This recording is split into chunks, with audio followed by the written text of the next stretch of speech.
Good morning and welcome to the investor webinar for TMK Energy Limited, a company focused on the responsible development of Mongolia's significant gas resources.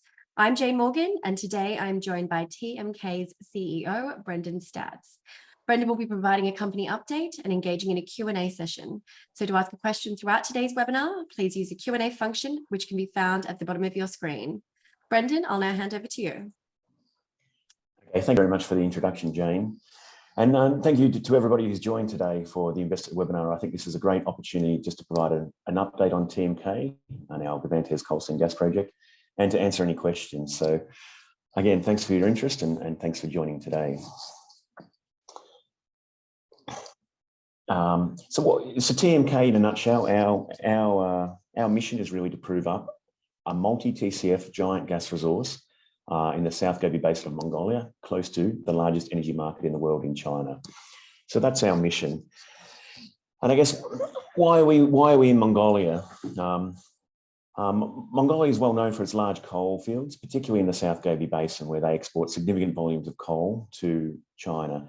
But nobody's really looked at the coal seam gas potential of these basins until recently.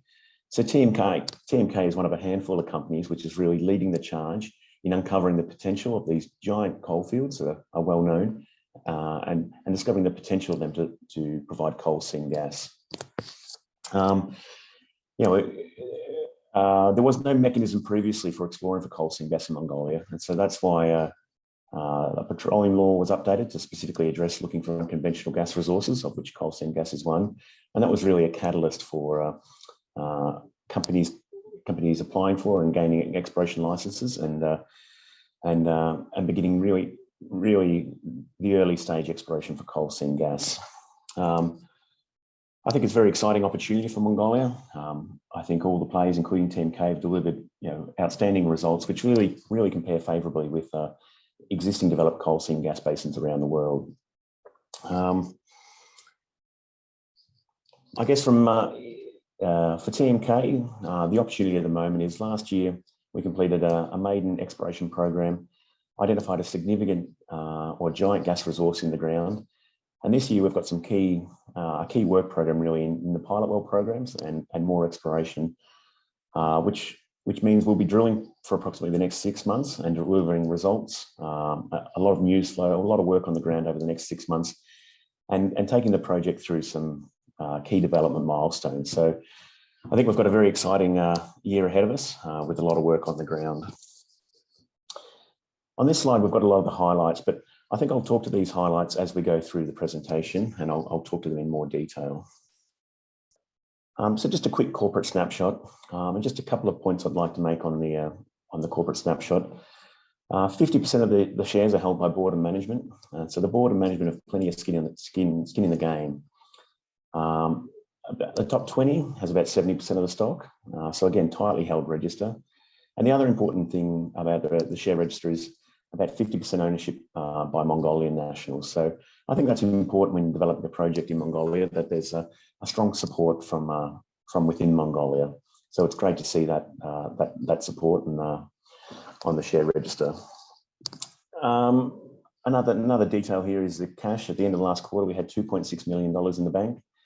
And obviously we've got a big work program this year, but I think it's important to note that we have an existing farm out arrangement with Talon Energy, whereby they're paying the first 100% of the first 3.15 US million into the work program this year, which we expect will take us through to about July before we start dipping into our own pockets. And really that commitment from Talon of 3.15 is really earmarked for the pilot well program, which is coming up shortly, and I think is a key aspect of our work program this year. Just onto the board and management team. We have a significant, we have a diverse range of skills and experience on both the board and management team, and I think it's the right mix for developing this project in Mongolia. And just for example, that talks to having both Mongolian and Australian nationals at both the board and management level. Just on my background, I'm the CEO of TMK, but I've been involved in this project since 2009, as well as with the rest of the management team there in Dougal, Tetson and Ganzo. my background is as a geologist, and I first worked over in Mongolia in 2010. I lived over there for a while in 2011 and 12, and have been involved in Mongolia for the last 10 years. And I guess my expertise is really coal and coal basins in Mongolia, and specifically in the South Gobi Basin, where TMK's project is located. So we have a good geological understanding of the project area, and really that's how we identified this project in the early days and the enormous potential of the project. The project's inception was in 2019, but in February 2022, we vended the project into TMK. I think it's also important to note, within Mongolia, we have a very large team, a team of around 23 staff working for the operating subsidiary, which is Telman Resource. And so we've invested a lot into those guys in building up that team, and they're the guys really responsible for getting the work done on the ground. So we have a strong team in Mongolia, and I think that's evidenced by the fact that we've been able to move the project forward relatively quickly and very successfully. So just onto the highlights of the Gedbantes project itself. So really the key highlights are the size of the project, the quality, and the location. So with respect to size, what I mean by that is both geographically, in that it's 8,500 square kilometres, which is a very big project, but also the size of the prize or the resources. So a combined 2C plus 2U of 6.5 trillion cubic feet of gas. So that's a giant gas project and a very big prize. So again, that's, I guess, talks to why we're in Mongolia, for basically the exposure to and the opportunity to develop these multi-TCF projects. And I guess it also talks to the location in the South Gobi Basin of Mongolia. There's a high energy demand in the South Gobi Basin itself, but we're also located 20 kilometres from the border with China and close to the existing gas infrastructure in northern China. And I'll talk to the Chinese and Mongolian, the potential markets later, but China is obviously the largest energy market in the world, so being located very close to that market is what we see as a significant strategic advantage. The quality of the project really talks to the geology, and I'll focus on that on the next slide. So as I mentioned, Mongolia is well known for its coal fields, particularly in the South Gobi. They're a very large exporter of coal to China, and that export coal comes from two main coal mining centres in Tavan Tolgoi and Naran Sukhait. And our project is really centred around the Naran Sukhait coal field, where there's been a significant amount of exploration and development over the last, say, 15 years. So that gave us a significant head start when it came to exploration. There's about 2,500 drill holes already being completed, which talks to just a drilling cost of around US 200 million. But it also gave us a significant head start and saved us a lot of time in that we know where the coal is. That's been defined for us. So a lot of the hard work's been done for us, and based on that geological understanding, we can really focus in our exploration on the coal seam gas potential. And I guess that's why it allowed us. We drilled the maiden drilling program last year for doing coal seam gas exploration wells, and we delivered 100% success rate. So why I say it's 100% success rate is because we intersected thick coal, high gas. The gas composition is methane, which is important. And we also were able to test the reservoir characteristics, notably permeability. So we're showing the results on, or a summary of the results on this slide. And basically we can see that there's two main seam groups, what we've called the upper and lower coal seam group. And I guess the permeability or the reservoir, we obtained very good permeability from the upper seam, and with a very limited test results, the lower seam appears to have lower permeability. But in terms of results for a coal seam gas exploration project, these are exceptional. These compare very favourably with developed coal seam gas projects from around the world. So in terms of the key technical parameters, we've really ticked the boxes. And I guess we haven't just ticked the boxes. Some of these results are exceptional, and particularly the coal thickness and the gas content. The thickness of coal is really incredible for a coal seam gas project, and much thicker than developed coal seam gas projects in Australia. And again, the gas content is very high. So So as well as being a lot of coal, it's also very gassy. So based on those exploration results we obtained from last year, as well as all the historical information that's available in this part of the South Gobi, Netherlands Sewell & Associates, which are a US-based international oil and gas certifier, independently certified a 2C or a best case contingent resource number of 1,214 BCF or billion cubic feet. So that's an incredible result. That's a giant gas project in its own right. That talks to a 20-year gas project delivering 60 PGs to the market a year for 20 years. And if you're able to get 1.2 TCF out of the ground and sell it for US $10 a gigajoule, that talks to an approximate value of $13 billion. So that's an incredible result delivered in a very short space of time and also at a relatively low cost of US $1.5 million for the exploration program. Just a couple of other key points around the resource number. That 2C best case of 1.2 trillion cubic feet, that only includes the upper seam, which we saw on the previous slide, which we demonstrated high permeability. The lower seam is excluded from that number until we can find or identify that it has some permeability in the lower seam. So plenty of upside at Narayan-Sukhait for that number to also increase. Just in terms of talking about the project more generally, that 1.2 TCF number is from 60 square kilometres, which is basically the Narayan-Sukhait area. That represents less than 1% of the total project area. The total project's 8,500 square kilometres. And so this is really just focused on where we did the drilling last year and a relatively very small part of the overall project area. So I think that talks to the potential of the project for scale. And this will talk to the work program this year. We're looking at really developing that Narayan-Sukhait area, but also in parallel, continuing to explore the rest of the project area. And again, there's significant parts of the project area which have been drilled out for coal exploration. And again, the hard work's been done for us. So I think it demonstrates with the exploration that we can, for a relatively low cost, we can deliver high value outcomes. And I should point out that this is the largest coal seam gas contingent resource number in Mongolia from all the different players at the moment. Yeah, so I mentioned earlier that the technical results or the technical parameters are equal to or better than coal seam gas fields around the world. And I think the chart on the left here really demonstrates that point well.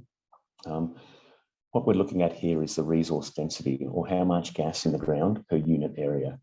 And the three blue dots along the bottom represent the resource density from the Powder River Basin in the US, the Surat Basin in Queensland, and the Bowen Basin in Queensland again. So three well-developed coal seam gas fields. And what it shows is that typically these projects run above 4 billion cubic feet or BCF per square kilometre, and that to be economic, and typically between 4 and 6 BCF. And there we have Narayan-Govantas project sitting at 33 BCF. So it just demonstrates that there's just the resource density is significantly higher than these well-known developed coal seam gas projects around the world. And I think this is a key technical advantage for the Govantas project, just the significantly higher resource density, which is really a product of that very thick coal and very gassy coal.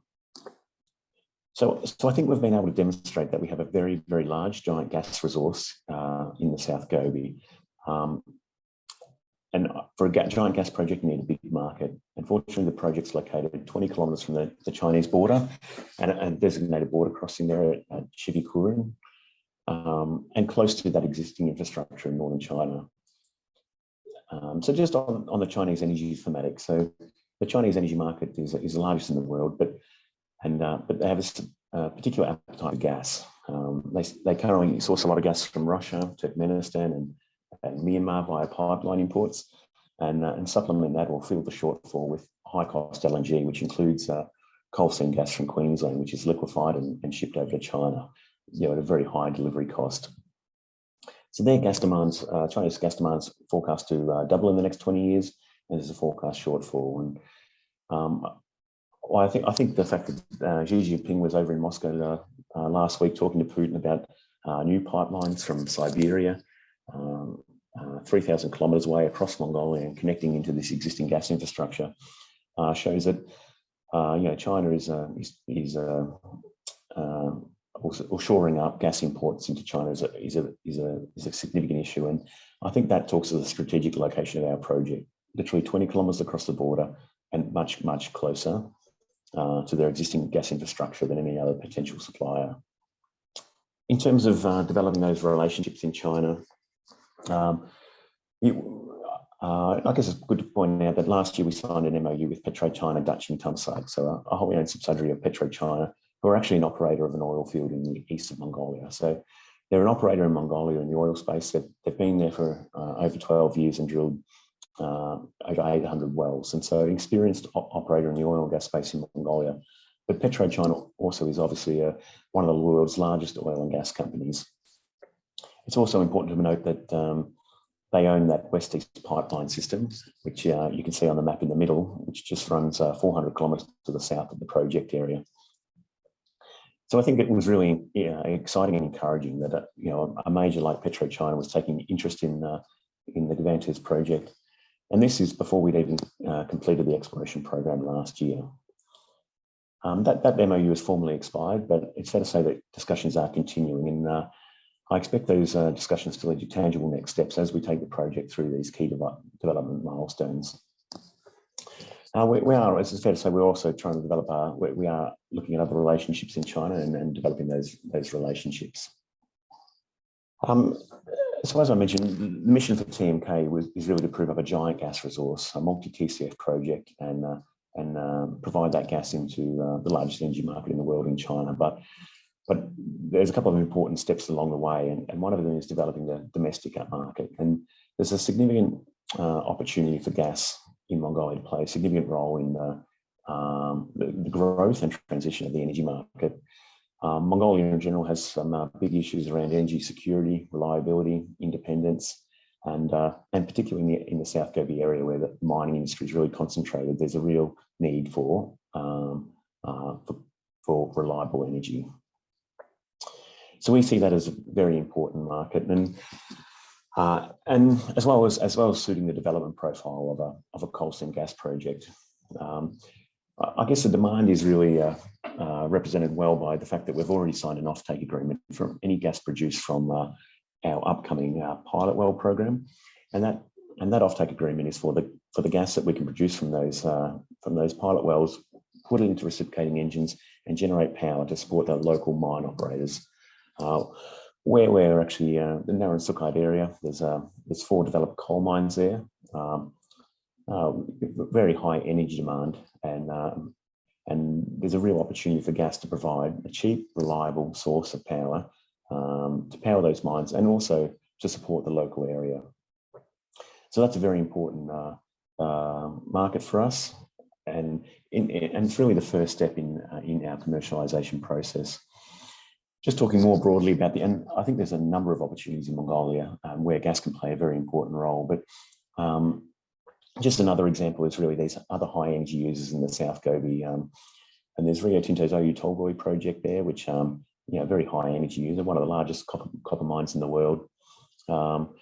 They need to find a domestic source of power to supply that mine, and 300 megawatts worth of demand, and I think they currently import power from China, and their power bill is in the order of $250 to $300 million a year.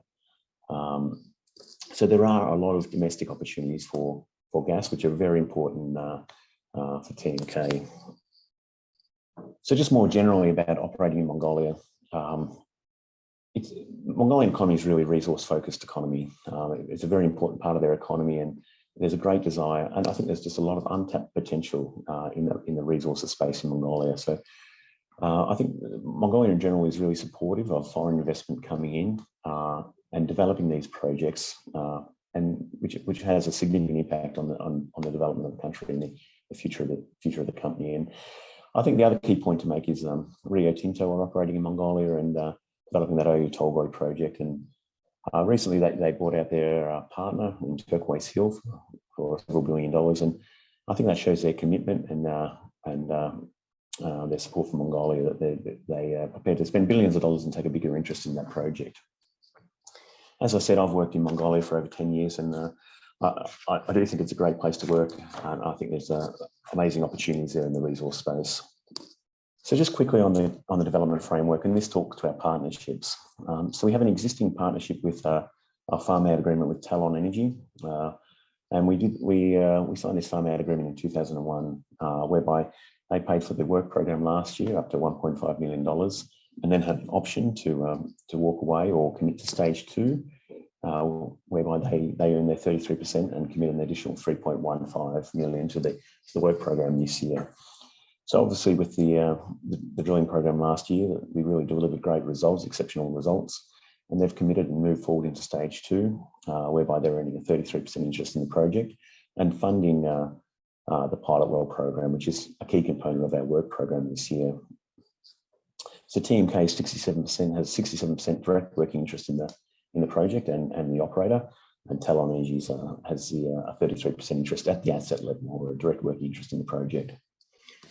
Our other partner in the project is the Mongolian government by way of a production sharing contract or production sharing agreement. And this is really the key document which stipulates the key terms under which we can develop and explore the Givantes project. And the key fiscal terms are a royalty rate, which is a 5.5% royalty rate, and then a profit share after cost recovery, which is subject to production rates, but in terms of comparable jurisdictions is very favourable. I guess the other important thing to note is we're operating under an exploration licence, which has a 10-year tenure with an optional 5 years extension. So that's the current development framework. But now on to I think this is really the key, probably for today's webinar, is really the plan going forward. So this year, the work program comprises of 2 key aspects, and the first one is the pilot well program. So the pilot well program, we will be drilling 3 production wells, where we completed the exploration program last year. Basically, in the centre of that area, we'll complete 3 production wells closely spaced together, about 200 metres apart, and really flow gas. And the objective is really to flow gas to surface. So we know we're sitting on a giant gas resource. Now we need to demonstrate that we can get it out of the ground. And so that's really the objective of the pilot well program, is to flow gas to surface. And then understanding at what rate, or those production profiles from those wells. And the production rates really talks to the commerciality of the project. From once we've demonstrated the production rates, we understand the costs of drilling the wells, and then that demonstrates the production profiles allow us to understand how much gas comes out and really demonstrate the commercial aspects of the project. So we're really confident in this project, and that's based on the results that we achieved from the exploration program last year. They're very thick coal, and we're talking very thick in the production intervals. There'll be 60 to 70 metres of coal, which is exceptionally thick for a coal seam gas project. It's also high gas, and it's high saturation, so and high permeability. So very confident we'll get a great result from the production wells. The production wells themselves, it's currently there's a lot of activity on the ground in preparation for this pilot well program. We've built the exploration camp where we're doing the drill pads as we speak, and the drilling contractor will mobilise in the next couple of weeks, and we expect to be drilling those wells or spudding those wells in the next couple of weeks. So it's all about to kick off there on site. Just with the timeframes, the drilling is expected to be completed over April and May. In June, we will install the pumps and the surface facilities and commission those 3 wells towards the back end of June. Just with coal seam gas wells, what you're trying to do is pump water out of the coal seam, which lowers the hydrostatic pressure and allows the gas to flow. So initially, when you commission these wells, you get a high water rate and a low gas rate. And then as you continue and draw down the hydrostatic pressure, the water rate will drop off and the gas rate will increase. Based on the technical data, we expect early gas breakthrough, and we're sort of expecting the first gas in around July, and then we'll see that production profile actually ramp up over the 6 months production test. another key aspect of that pilot well program, which I haven't really touched on, is the offtake with the local mine operator, which is Mongolian Alp Corporation, which operates the largest coal mine in our area. They're very keen for reliable power, and it was really encouraging to sign a cooperation agreement with them. They're a significant player in our local area. There's a lot of efficiencies to be gained by cooperating with MAC, and efficiencies for us just mean lower cost and completing things simpler, like handling the water produced from the wells and storing that water and beneficially reusing that water. That's what our cooperation agreement with MAC talks to, but also the offtake from the power. And so we aim to be burning that gas by the end of the year, and selling that power to MAC and generating a revenue, and really the first step in our early commercialisation. The other key aspect of the work program this year is the exploration program. Last year we focused on the Narrabeen area, which again is just a very small portion of our overall project area. The 2023 exploration program will really step away from that area into a new field. We'll move about 30 kilometres to the east, and then draw up again an existing coal field which has been proven up by exploration works. And so the key objective of that exploration program is just to demonstrate that the 1.2 TCF we have at Narrabeen, that's not all.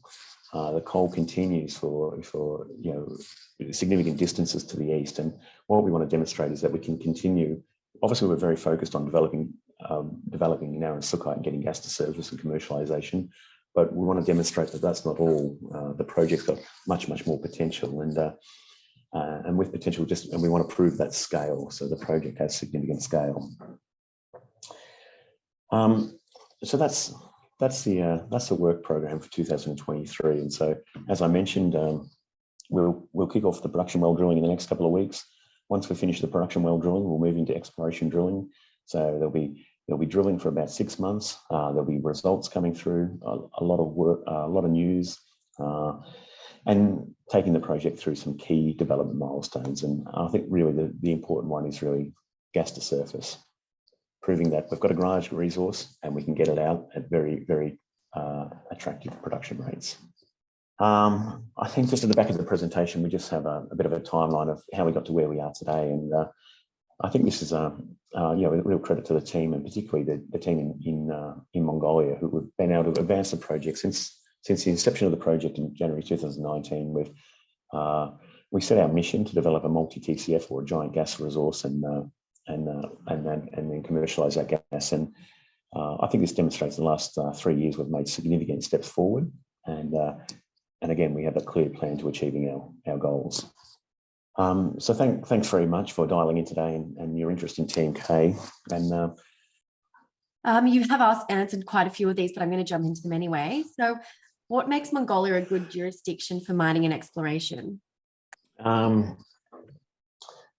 Well, I think it's underexplored, really, Mongolia, and that's particularly so for coal seam gas. There really hasn't been any coal seam gas exploration in Mongolia until recently, and there's really a couple of Australian companies leading the charge there, which are bringing the experience from really Queensland, which I guess 20 years ago there wasn't much of a coal seam gas industry, and then it really developed significantly in a very short period of time, say post 2005.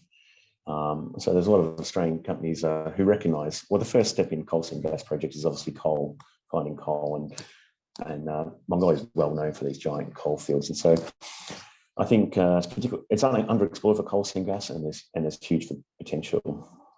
And I think the other key point about Mongolia is its location next to China, which is obviously a large market for a number of resources, so strategically well placed as well. Thanks for that. That leads me to my next question, actually. So how does TMK's stage of gas development compare to the other ASX-listed peers that you just mentioned now?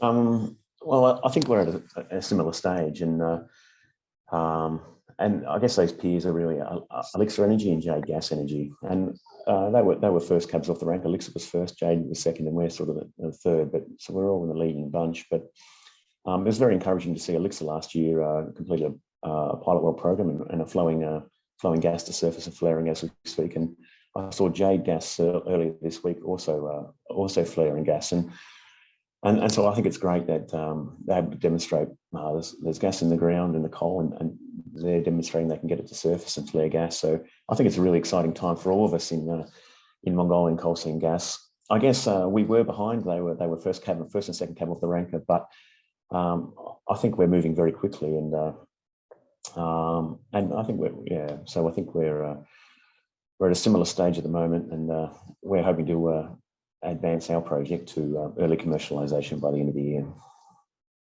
Thanks, Brendan. Just another one. So how far apart were the 7 maiden exploration wells drilled? So the 7 exploration wells that were drilled last year were drilled on 5 individual sites. Those drill sites were approximately 2.5 kilometres apart from each other. So if you look from east to west, it's about 10 kilometres apart in total. And I guess that's important because we focused in on the narrow Silk area, but as we know, the coal extends for a significant distance to the east, and so that's where we'll be stepping out to this program. But yeah, the exploration wells last year sort of covered about a 10-kilometre strike of the coal. Thank you for that. And so how much does the gas price vary between China and Mongolia, and where would you look to supply to first? I think we're looking to supply gas first to the Mongolian domestic market, and the local market. And by local, I mean literally where we're drilling the production wells. The local mine operator's got all the power infrastructure in place, and it's actually relatively simple to put gas from the wellheads into gas reciprocating engines, and then connecting up to the power infrastructure to support that mining operation. Basically, where we're drilling the production wells, and I think that's very important. That first market. And it's a market. It's early commercialisation. It's also a proof of concept for a larger project, that we've got a resource in the ground. We can get it to surface and generate a product that we can sell and provide a tangible benefit to the local area. So that's the first market. I think the second market is other domestic applications in Mongolia, and the third market is China. With respect to pricing, the Chinese price is probably set by the other LNG pipelines. Imports, and that's a good price into China. Mongolia really doesn't have a gas market at the moment, and so in terms of understanding the price or potential gas in Mongolia, I think you've got to look at the end product. So if you're selling power, it's sort of you can sort of work it out based on the power price, or LNG, and you can sort of back calculate what the gas price will be. But basically, where there is a very high energy demand, you can probably expect a good price. Thank you for that. And then, so is it difficult to source equipment for gas drilling in Mongolia, given the project location? So as I mentioned, Mongolia's got a lot of mining and exploration. So there's a big service sector there supporting exploration. So, but I guess so there's a lot of drilling rigs, no problems. But when it comes to equipment specific for coal seam gas, a lot of that equipment has come out from Australia for exploration and also China. But I think we're seeing the CSG industry really develop in Mongolia, and I guess for one example is for our pilot well program, we'll be using Major Drilling, which are a Canadian but international drilling company, top tier sort of drilling company. So there are those services or contractors available in the country. Okay, next one. So is the intention for TMK to solely own the generation component, or will this be part of a JV? In the first instance, what we're looking at this year is relatively small scale power generation, and we expect to do that ourselves. It's pretty modest cost for small scale gas reciprocating engines, and I think it's simpler in the initial stage for this small scale to do it ourselves. But I guess longer term, our focus is really on gas exploration and development and production, and probably looking further ahead, it's really in the selling the gas is really our market, and look for other parties to use that gas to generate products. Yeah. Wonderful. So will the generation be contracted out, or will TMK be purchasing generation equipment? And if so, how will this be funded?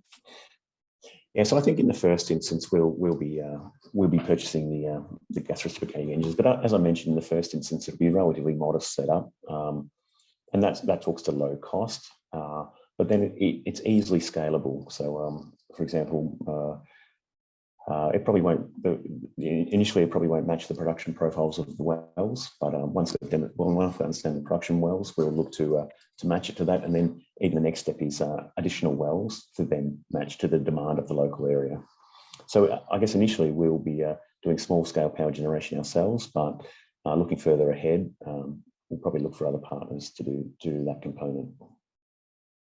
Thanks, Brendan. Another one. So, is the electricity infrastructure around the project area capable of bulk transmission, or would upgrades be required to support more capacity? So literally where we're putting the production wells, the mining operator, they had a diesel 7.5 megawatt diesel genset, and we'll be basically putting the gas reciprocating engines on that same site. And this is literally less than 100 meters from these pilot wells or production wells. And so it's actually relatively simple to take the gas from the production wells into the reciprocating engines and then connect up to the existing power infrastructure, which supports the local mining area and also the local SUMs on a low voltage power line. And there is also a 35 kilovolt power network, but there is a gap between Dalanzagat and the central grid of Mongolia, which would need high voltage transmission wires to provide power into the grid. This one's come through a few times, Brendan. So can you please elaborate on how this year's exploration work will be funded? So simply put, the pilot well program, which is the key component, I think, of the work program this year, is funded via our farm out with Talon. So they're paying the first 3.15 million US of that work program, which is basically the budget for the pilot well program. Going into the second half of the year when we're doing that exploration component, which is a relatively modest cost, but TMK will fund 67% of that program, and TPD will pay 33% of that program. So just broadly speaking, exploration costs in Mongolia are particularly low. So your money goes a long way, and again, delivering high value outcomes for a low cost is, I guess, one of our key objectives. Thank you. This one's come through a few times as well. So is there the possibility for TMK to move to 100% ownership of the project?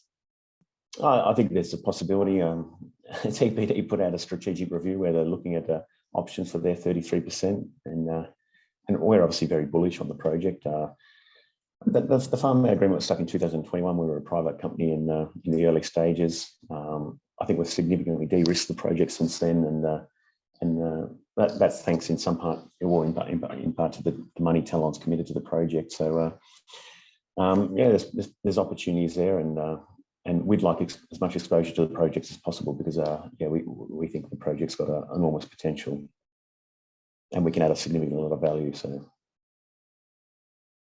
another one. So how does the company intend to fund the project when it goes into production? Is this going to be through debt, equity, or a combination of both? Yeah, I think we can't look too far ahead at this point because you know, it's really subject to the results, and I guess the project will look a lot different, I think, in the second half of this year once we've got the results from the pilot well testing, and we'll be able to then talk to development plans and look at different options for yeah, paying for or future development. So I think we need to wait for the results and then see what the development plan looks like. Okay, running out of time here, but just finally then, what should shareholders look forward to over the next sort of 3 to 6 months? So I think it's a really exciting time for TMK because I think this is the exciting part when you're actually on the ground drilling and delivering results. And you know, we're very confident in the results from both the production wells that we'll be drilling very shortly and the exploration results. And the reason we're confident is because yeah, we have the data. Yeah, based on our expectations, based on the results of last year's program, that's why we're confident. So I think it'll be real exciting. And I think probably the most exciting bit will be flowing gas to surface, which again, look to be around July or the middle of the year. So, and then watching that production profile build up over the subsequent 6 months. So Yeah, it's always more tangible when you've got gas coming out of the ground and a big flame there. And then, yeah, so I think that's what I'm really looking forward to anyway. Wonderful, Brenda. That's all we've got time for today. I want to thank everybody for joining the TMK Energy Investor webinar. Should we have missed any of your questions, please feel free to reach out via the contact details on the bottom of our ASX releases, and we'll respond directly to you. And a copy of today's recording will be available online in the coming days. But thank you all again for your time. Thanks, everybody, and thanks, Jane.